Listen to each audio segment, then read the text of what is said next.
So good morning guys. I hope you guys are safe in home this time. So during this pandemic period, our classes will be going through the online mode. I hope you guys have listened to the classes and you should be learning, okay? And you guys be safe. So for last session we finished the second lesson, isn't it? So for last session, what are the parts I see that the heating effect of current, isn't it? So for heating effect of current, what's the part we see that? So when a current will be passing through a resistor, some of its electrical energy will be converted into heat and it will be dissipated. The process is called as a heating effect, isn't it? Then we see the Joule's law of heating, isn't it? Then we see the Joule's law of heating. So for Joule's law of heating, what's the point we see that? For Joule's law of heating, so when a current will be passing through the conductor, the amount of work done or the potential energy is equal to I is equal to VIT. VIT. But we know the formula because the water will be converted into heat, isn't it? So I is equal to VIT. But Ohm's law, the formula for V is equal to I into R. So if you substitute this, what you get? I is equal to IR into IT. I into I square T. So I into I square RT. So the amount of heat is directly proportional to square of heat, current directly proportional to the resistance and directly proportional to the time of flow of current. So this is called as Joule's law of heating. Then we see that the application of heating effect, isn't it? So we have a 4 application of heating effect, isn't it? One is the electric heater, second one is the electric furnace, third one is the fuse wire, and fourth one is the electric lamp. So for electric heaters, what are the examples? Electric iron, electric lamp, induction stove, then water heater. These are the examples of electric heaters. These are the examples of electric heaters. Then we see the nichrome. For heating element, nichrome is used as the heating element. And why we use the nichrome as the heating element? Because they are having a high melting point and they can be heated at high temperature without oxidation. They can be heated at high temperature without oxidation. Then we see the fuse wire furnace. Up to the temperature 1500 degrees Celsius, we are using nichrome molybdenum wire wounded over the silicon tube, and for 3000 degrees Celsius, we are using carbon arc. The last one, lamp. Lamp, we are using tungsten filament, isn't it? For tungsten filament, what's the melting point? 3380 degrees Celsius. 3380 degrees Celsius, in which the 5% of electrical energy will be converted into light. The remaining 95% of electric heat energy will be converted into it will be wasted, isn't it? Then next we see the thermoelectric effect, isn't it? Guys, what is thermoelectric effect? Thermoelectric effect simply we can say is that potential temperature difference into what is that? The temperature difference into voltage or current, or the voltage into temperature difference. The effect is called as a thermoelectric effect. For this thermoelectric effect, we see the 3 types of effect, isn't it? One is the Seebeck effect, other one is the Peltier effect, then third one is the Thomson effect. So the Seebeck effect, already we learned that when the thermocouple, what is that? When two different combined together to form a metal is called as a thermocouple. If it is maintained by the different temperatures, the EMF will be developed. So due to the EMF, current will be produced. The effect is called as the Seebeck effect. The next one is the Peltier effect. Peltier effect is the converse of Seebeck effect. If a current will be flow through the thermocouple, the heat will be absorbed at one junction, the heat will be evolved at another junction. The effect is called as a Peltier effect. And the last one is the Thomson effect. Last one is the Thomson effect. Last one is the Thomson effect. Okay, for Thomson effect, we take a conductor. When it is maintained by the different, we get a 2 point, it is maintained by the difference of temperature, the electron density will be before, so they are producing a voltage. The voltage Thomson effect is also reversible, isn't it? For this Thomson effect, we learn the positive Thomson effect and the negative Thomson effect, okay? Clear? So we finished, for last class, we finished the second lesson, isn't it? Isn't it? So today's sessions, we are going to mark the book back questions, okay? What is that? Today's sessions we are going to mark the book back questions.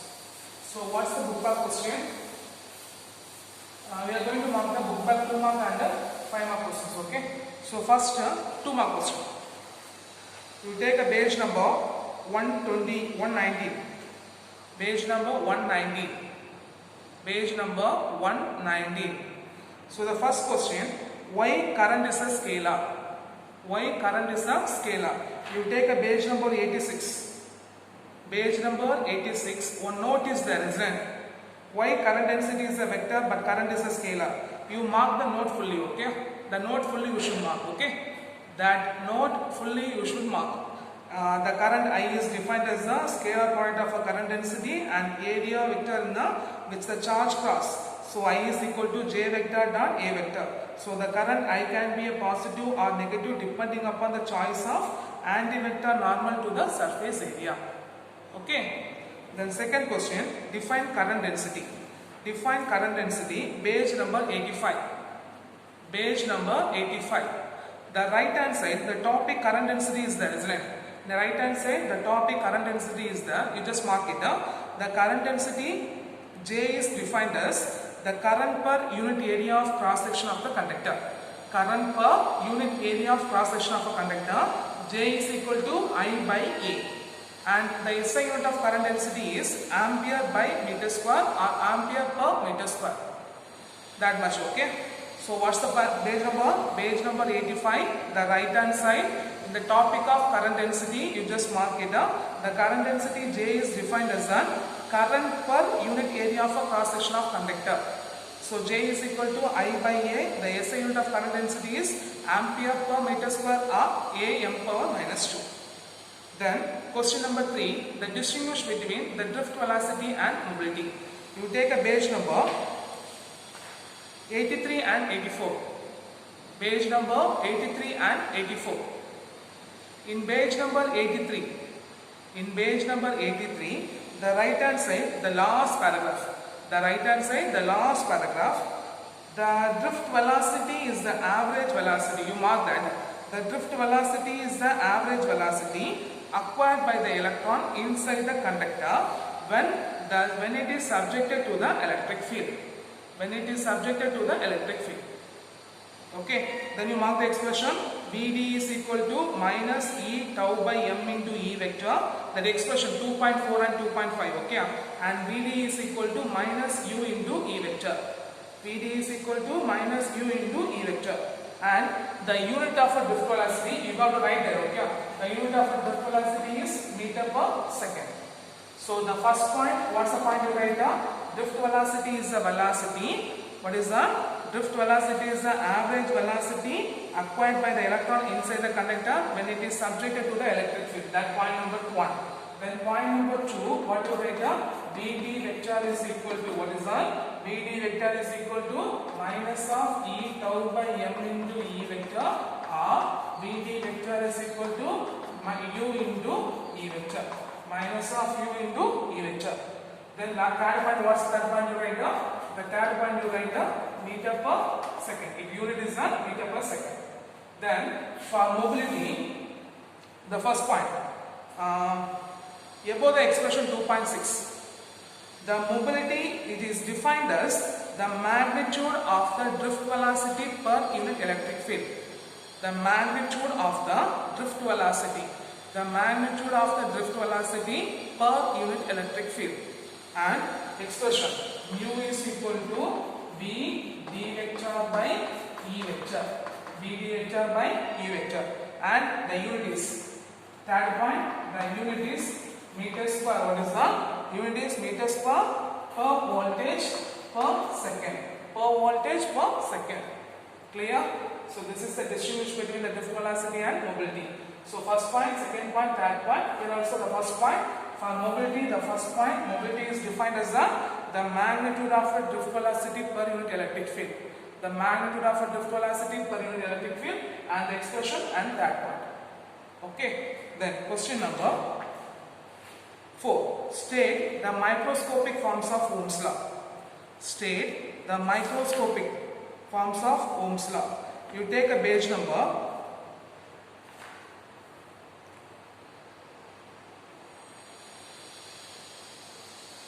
85. That expression 2.12. That expression 2.12.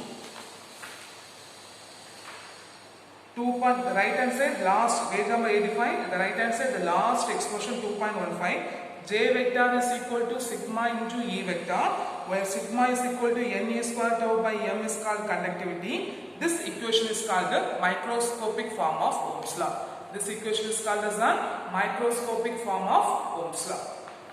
Then question number 5, the state macroscopic form of Ohm's law.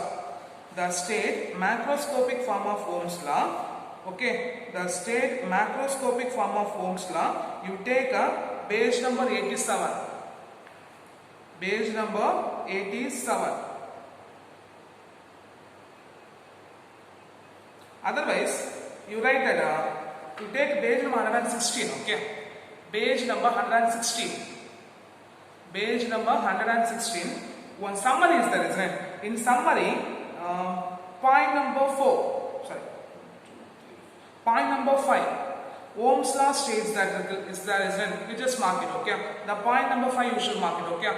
Ohm's law states that V is proportional to I, V is equal to I into R, I is the current, R is the resistance, V is the potential difference. This is the microscopic form of Ohm's law.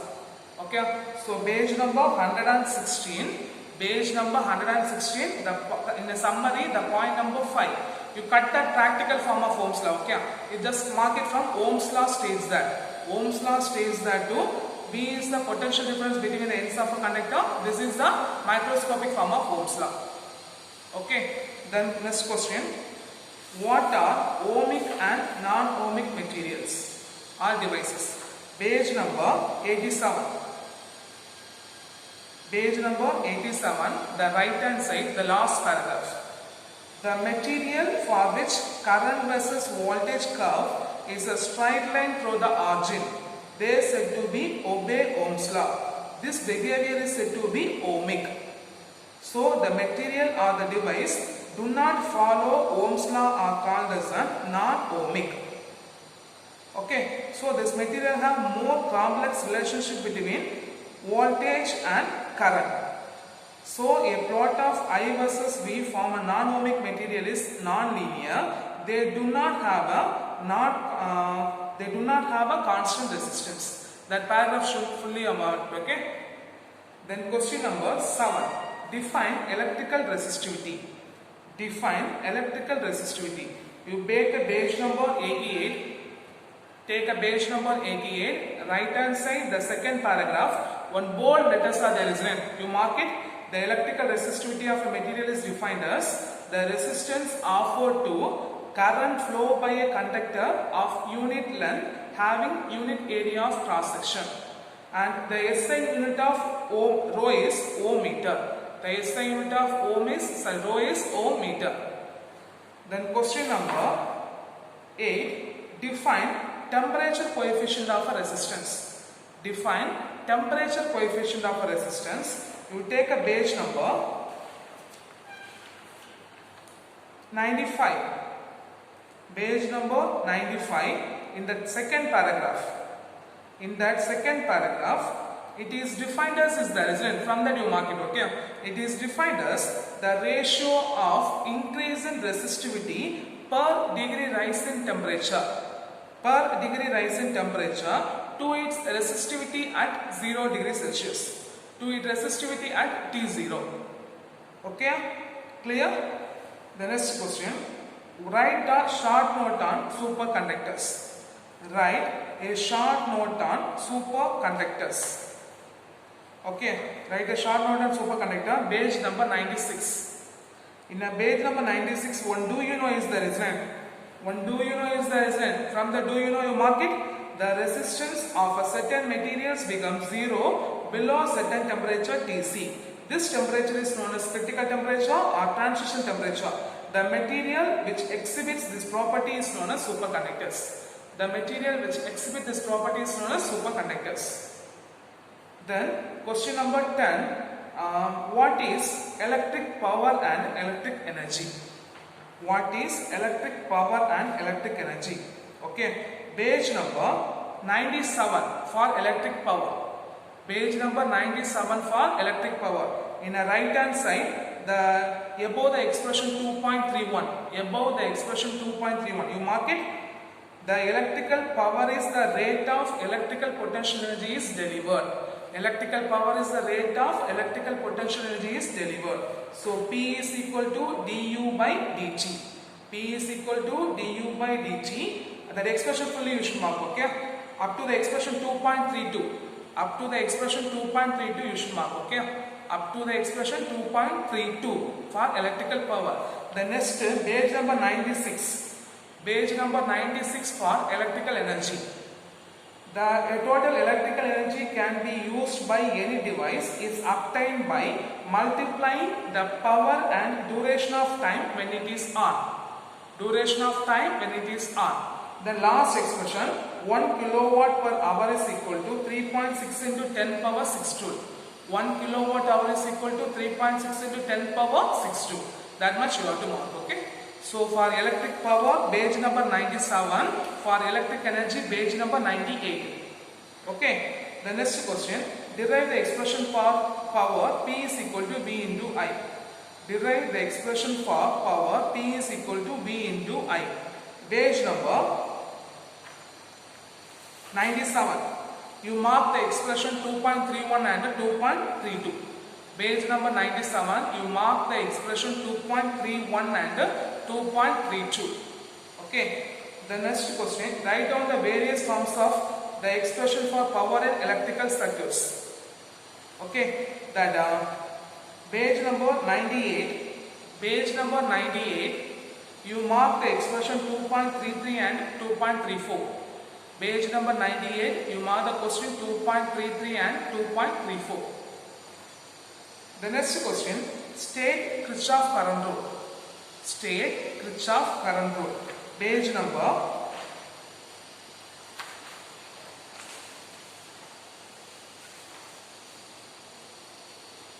104.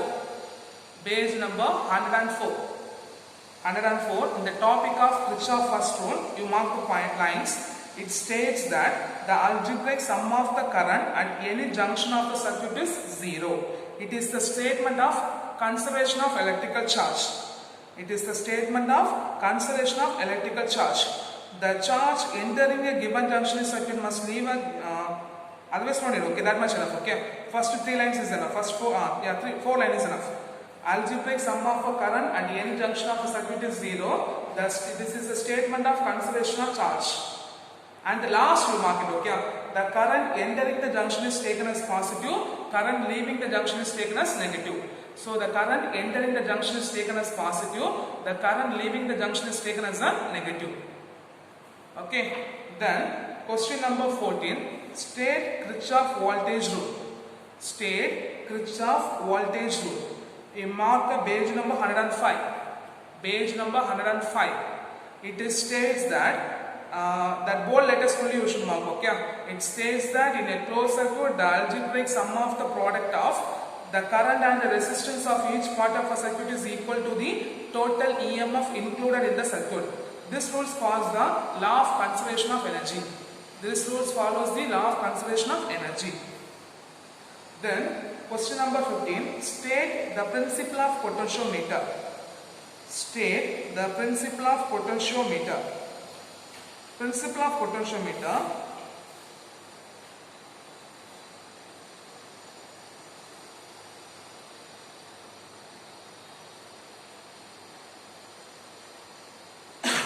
Page number 110. 110. From the expression 2.58. From the expression 2.58, E is equal to IR into L. E is equal to IR into L. So I and R are constant. E is proportional to L. I and R are constant. E is proportional to L. So the EMF of a cell is directly proportional to the balancing length. The EMF of a cell is directly proportional to the balancing length. So this is the principle of potentiometer. Okay. The next question. What do you mean by internal resistance of a cell? What do you mean by internal resistance of a cell? Page number 100. Page number 100. In the right hand side, the first paragraph. In the right hand side, the first paragraph.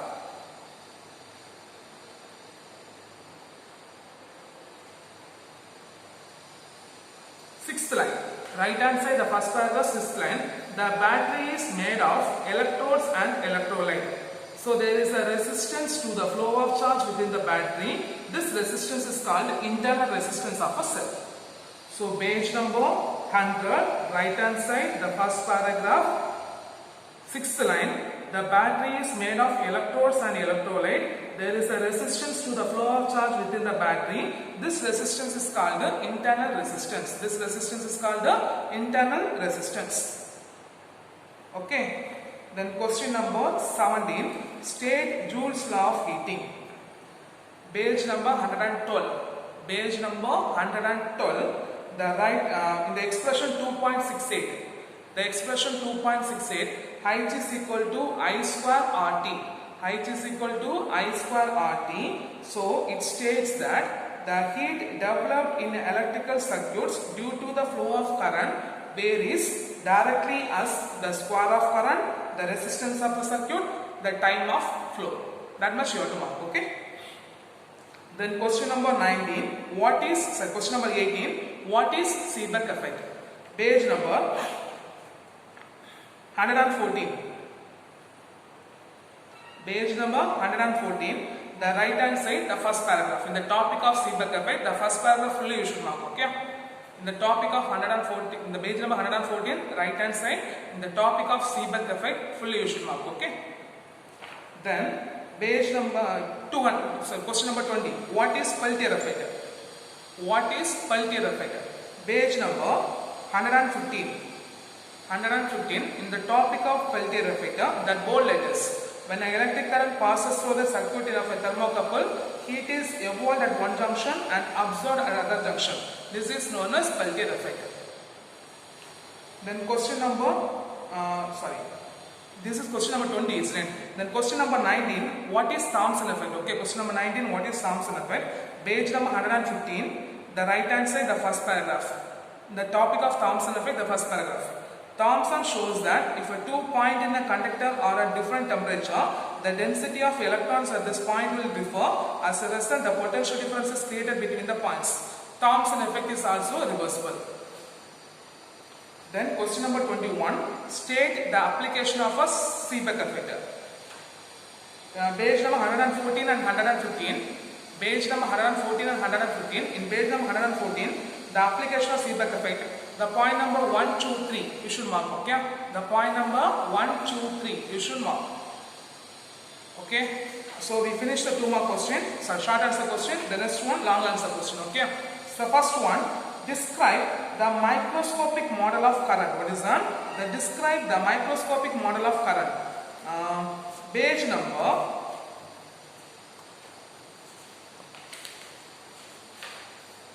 85 and 86. 85 and 86. That 2.1.3 microscopic model of current. Fully you should mark. Okay. The microscopic model of current. Page number 85. That point 2.1.3. Fully you should mark up to the expression 2.13. Up to the expression 2.13. So question number 1. Page number 85-86. In the topic of microscopic model of current, up to the expression 2.13. Fully you should mark. Okay. Then question number, obtain the macroscopic form of Ohm's law from its microscopic form. Discuss the limitation. Discuss the limitation. Okay. Page number 86 and 87. Page number 86 and 87. The 2.2 Ohm's law is there, isn't it? From that you mark it. This Ohm's law can be derived from to page number up to the 86, the last. A plot of I versus V for non-ohmic material is non-linear. They do not have a constant resistance. They do not have a constant resistance. Full you should mark. Okay. Then question number 3. Explain the equivalent resistance of series and parallel network.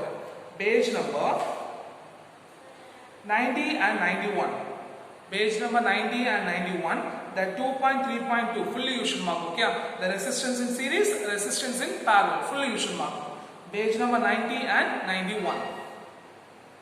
Then question number 4, explain the determination of an internal resistance of a cell using voltmeter. Explain the internal resistance of a cell using voltmeter. Page number 100 and 101. 100 and 101. From 100, right hand side, the last paragraph, determination of internal resistance. From 2, page number 101, after the expression 2.38. After the expression 2.38, one paragraph is there. I square R is the power delivered to the internal resistance. I square capital R is the power delivered to the electrical device. Up to that fully you should mark, okay? That paragraph fully you should mark, okay? Then question number 5, state and explain Kirchhoff rules. State and explain Kirchhoff rules. Page number 104, 105. 104 and 105. Kirchhoff first rule and Kirchhoff second rule. Fully you should mark. Kirchhoff first rule and Kirchhoff second rule. Fully you should mark. Then question number 6. Obtain the condition for bridge balance in Wheatstone bridge. Page number 106 and 107. Page number 106 and 107. That Wheatstone bridge 2.5.3. Fully you should mark. Okay. After the expression 2.53, one paragraph is there. That much fully you should mark. Okay. 2.5.3. Fully you should mark. Then question number 7, explain the determination of internal resistance using meter bridge. Page number 111. Page number 111, the 2.5.7. 2.5.7, the measurement of internal resistance of a cell by potentiometer. Fully you should mark, okay? The measurement of internal resistance of a cell by potentiometer. Fully you should mark. Okay, clear?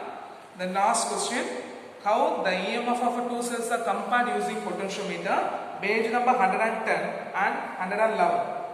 Page number 110 and 111. Page number 110. Comparison of EMF of two cells with the potentiometer. From to page number 111, the first paragraph. Page number 111, first paragraph. Okay. So for the sessions, we fully mark the book by question. When you are back to the school, this lesson should be marked in a book. Okay. Time wise.